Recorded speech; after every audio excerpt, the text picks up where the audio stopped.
Welcome back to Joypad Junkys Alpha. Joypad Junkys Alpha. We didn't just try and start and then didn't start and then restarted and started again. We're doing a thing. Welcome to the show. My name's Pockets. I'm Gabe, and we're playing MediEvil. Yeah, with Sir Daniel Fortescue. Classic PlayStation game from 1998. It's a lot of fun. You play a skeleton who fights zombies. Where do you go now? You've done all the stages, right? Oh, to the right. It's to the right. Yeah. Is this the right? Yeah. I think I have to unlock... Oh, no. Yeah, there you go. Down right. Return to the graveyard. Where are we supposed to go now? What just opened? I think it's this. Really? Yeah. Are you sure? Not 100%. Are you absolutely sure? Pretty sure that's new. Okay. Sure. Well, then we're going to play it then. Yeah. We're playing the game. Playing the game. Okay. What is this? Killing zombles. Oh, I forgot I called them zombles. Stop calling them zombles. It's not as cute as you think it is. It's so good. What are you talking about? Zombles. Zombie wombles. Zombie wombles. Underground, overground. Underground mostly. Staggering free. The zombles of Wimbledon. Eating your brains.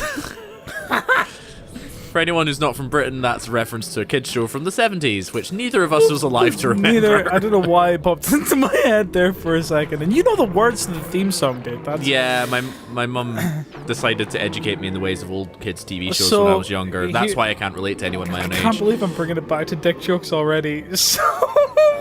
I like how you're preambling that by like going, yeah, okay, watch out, people. Here's a fucking dick joke. It's not that bad, actually. This is actually kind of a cute life story. So when I was a kid, right? Oh, this is gonna call it my mum and dad so much. So they used to, they were. I think my gran looked after me all the time. They didn't want to call my bits when I was like tiny and in the bath and getting washed and stuff by their actual name. Okay. So they called them. They called my dick. My Womble. Your Womble? Because it looks, you know, the I don't want to know what it looks like.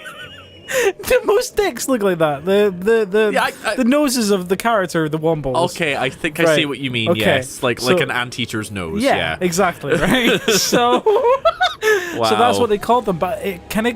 Oh god, we're getting into personal territory here. Yeah, I mean, we are. I'm not really sure why you're sharing this information on the internet, but go ahead. I'm intrigued to see where this goes. This is beautiful. Okay. I'm not going to tell what I was getting. God, I smashed the hand and I got money. Wow. Holy shit. Fucking tight-fisted bastard. I see what you did there. So...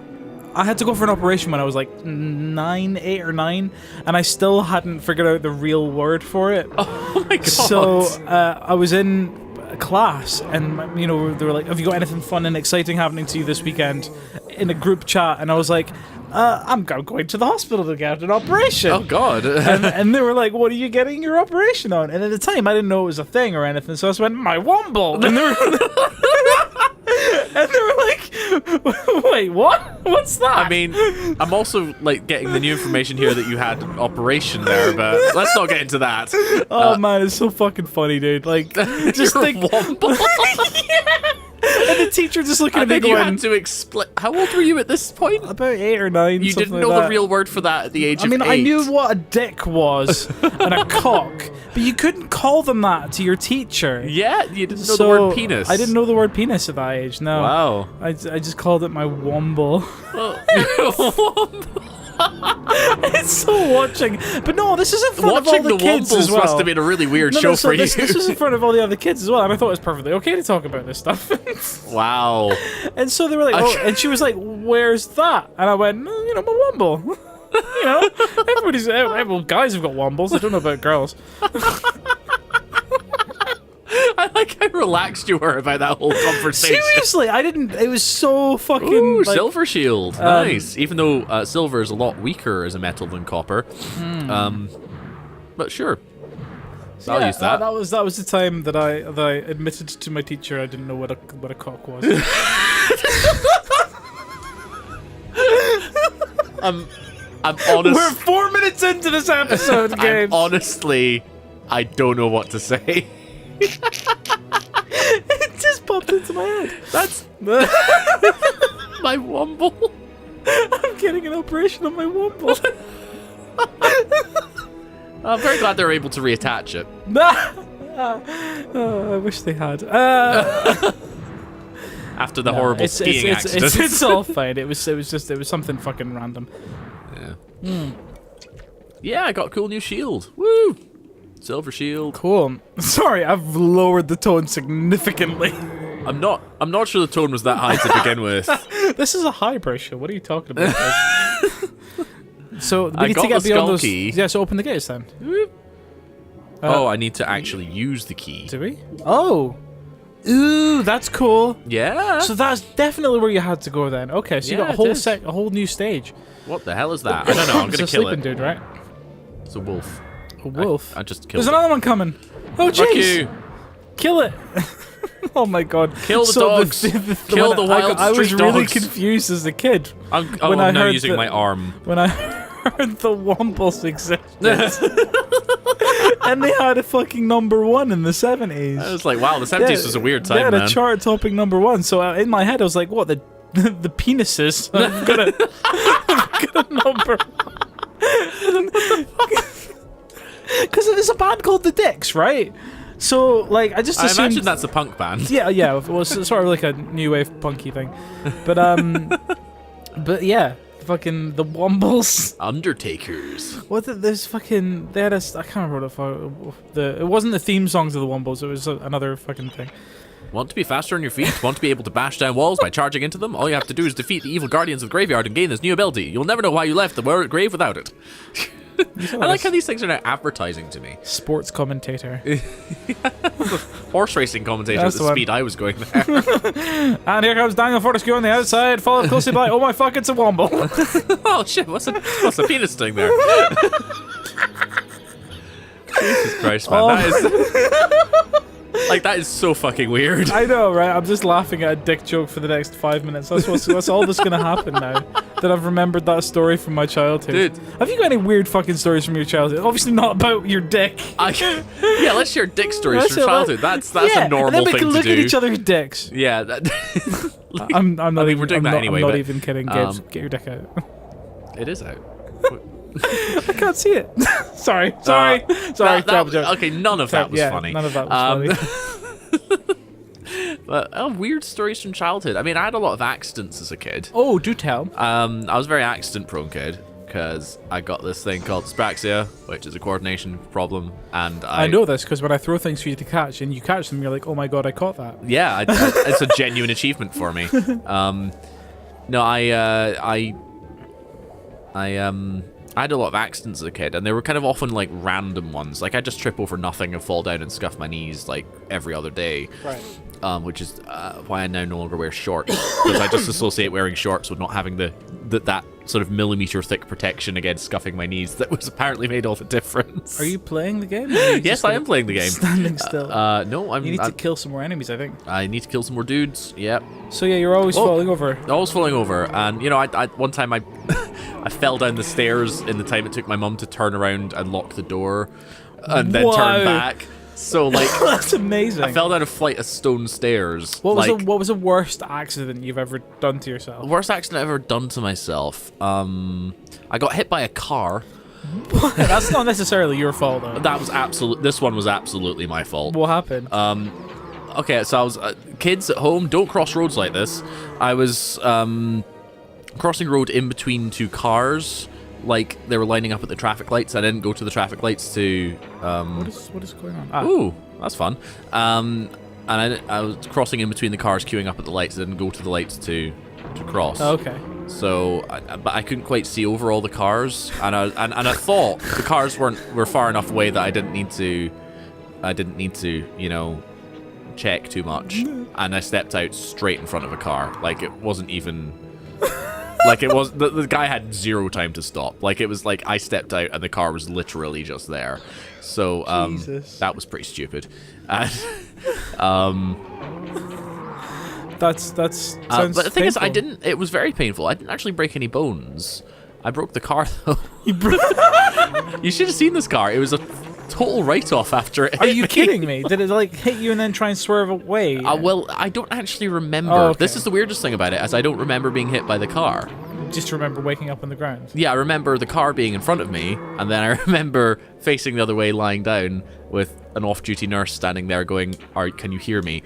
Oh my god. Yeah, it was kind of scary. That's kind of fucked, actually. Yeah. I remember my dad was telling me a story about when he was a biker. Oh yeah. And so he the way he recounted his accident stories were really funny. Because bikers are quite kind of blasé about that sort of thing, aren't they? So like he was like one of the first people in Scotland to have like an external fixator on his wrist because he caved his wrist in while riding the bike. But the other accident was when he broke his leg. And basically he was going along the road and a car he didn't see pulled a U-turn. And he couldn't quite understand why he was riding his bike and then all of a sudden he was running at 90 miles an hour. Oh, he couldn't quite figure out what happened. Well, the bike just disappeared from under him. Pretty much, yeah. So like he'd gone right into the bonnet, flipped over the top of the car and just kept running. That's amazing. Why is this happening? And he broke his leg. That's pretty impressive. Just like thinking about that accident, it could have been a lot fucking worse. It could have been a lot worse. Yeah. Jeez. I'm just gonna push this zombie around. Yeah. I'm trying to think about I don't even need to shoot you. I'm just gonna push you off the edge here. Weird accident stories that have happened to me. Oh, I know what I need to do here. What have I died? I almost died on VR. That was fun. Yeah. I've seen that video. I didn't mean to go to you, but sure, I'll buy more crossbow bolts. I almost choked and died on kazoo fluff, which is not the first time I've almost choked and died on kazoo fluff. That is a sentence that could only ever have been said by you. I know, right? So, like, the thing is it would be the best way for me to die. That would be, no, it wouldn't. It would be horrible. Because think about it, right? Death by kazoo. Pockets the kazoo guy dies because of a kazoo. Because of fluff that was in his pocket. That was in the pocket that got stuck into the kazoo and I didn't realize it was there and I breathed in before playing the kazoo and almost choked and fucking died. The first time it happened, I was in the middle of a fucking a busking set, playing with John and Martin. Oh, yeah. And we're busking on the Royal Mile, and it gets to the kazoo solo in "Come As You Are," because of course there's a kazoo solo in "Come As You Are," as it is in the original, yes. And I pull it out of my pocket and breathe in and start choking and dying and coughing and spluttering. And John's like, "Are you all right?" I can't get a word out. Oh no! I'm still playing. I'm still in time Such a pro. on the drums. Still in time. Such a pro. And then he continues with the rest of the song. We get to the end. I have a massive drink of water, and I said, "Well, that was my cough solo instead of the kazoo solo." And then the second thing that happened was on VR chat. Someone hit the follow button, and when you hit the follow button on Twitch, you get a kazoo solo from me. And I pulled it out of my pocket and literally almost died. Like, it was the worst. That sounds awful, man. Yeah. So now I've got a rule. Whenever I use a kazoo, I keep it tied to a piece of string around my neck. Or I blow into it before I inhale. Yeah, because it's like, I remember you explaining this to me before, and you said something like the fluff basically expanded into the moisture in your throat. Because it's like really dry pocket fluff. Oh. As soon as it contacts moisture, it expands. So as soon as it got into my throat, it expanded and insulating material or something. It clogged me up so bad that the second time was horrible. the worst, because it was like it wasn't just like bits of trouser, it was like actual pocket fluff. Oh jeez, that sounds awful. Oh fuck, I'm coughing just thinking about it. So I've pushed all these blocks into the water so I can get past that bit now. Ooh, I think you pushed all the blocks. Pushed all the blocks. So wow, that sounds like a horrible way to die. Jesus. It'd be funny though. It'd be funny. Then you would have to play the final countdown at my funeral. Yeah. There'd be no other way about it. There wouldn't be actually. The Toy Dolls kazoo version. Yeah. Because we despite all my accident-prone childhood, I never actually had like a near-death experience. Really, I just like hurt myself a lot. Like I once, again, just a very stupid decision. I was I was about 8 or 9, and I was at a friend's house, and I was staying over at his house, and I was staying in like a cabin bed, so it's like a bed that was up a ladder. Mm-hmm. And we'd had a wee bit of a falling out. Oh jeez, what's going on here? Oh fuck. We decided that we weren't chatting for that bit, so I went off in a huff up to this bed, and oh my god, this looks kind of difficult. This is hard. Oh god. Jesus. Maybe you should save the story. Yeah, I'm gonna save the story till till you beat these guys. I can tell you a story that happened to me fairly recently. I almost got hit by a train. What? I was on tour with the ukulele orchestra. It's actually in one of the vlogs, and we went out for a meal, and it was like down the bottom of a really big hill. And so instead of going around on the way back, we thought, fuck it, we'll climb the hill and come over straight to the hotel. Yeah. So we climbed the hill, and at the top of the hill was a railway line. it's the middle of winter, and there's snow everywhere, so we couldn't really see it too well. We just saw the train tracks. It looked like it'd been gone over recently. We were thinking, well, if a train's gone over recently, there's not going to be another train for a little while. So we start crossing the tracks, and a train turns up. Oh. And so we jump down the other side. And we almost got hit by a train. Like, if I'd have been another 2 or 3 seconds late with my jump, oh jeez, man, that's horrible. It's fucking funny looking back at it. Because like, what was I thinking? That's like if I saw the railway line, I should have just gone fuck that shit and turned back. We genuinely had videos about that at school. Yeah, exactly. Telling you not to do exactly what you just did. The worst part is because it was the middle of winter and the hotel was in the middle of nowhere. And we're in the middle of nowhere, in between the hotel and the restaurant. No one would have found us. Oh, no. We'd have been fucking lost forever, like for at least a few weeks. Like that's pretty horrible. Oh my god, these wolves are Quite hard. difficult. I really wish I had my sword. Yeah. Or a club. I've just got my throwing knives. I've got my throwing knives and my crossbow bolts, and that's it. What happens when you run out? You have to use your arm. Yes, and that's no good. But perhaps we continue this boss fight next time on Joypad Junkys! Next time on Joypad Junkys! Ah, help! Joypad Junkys!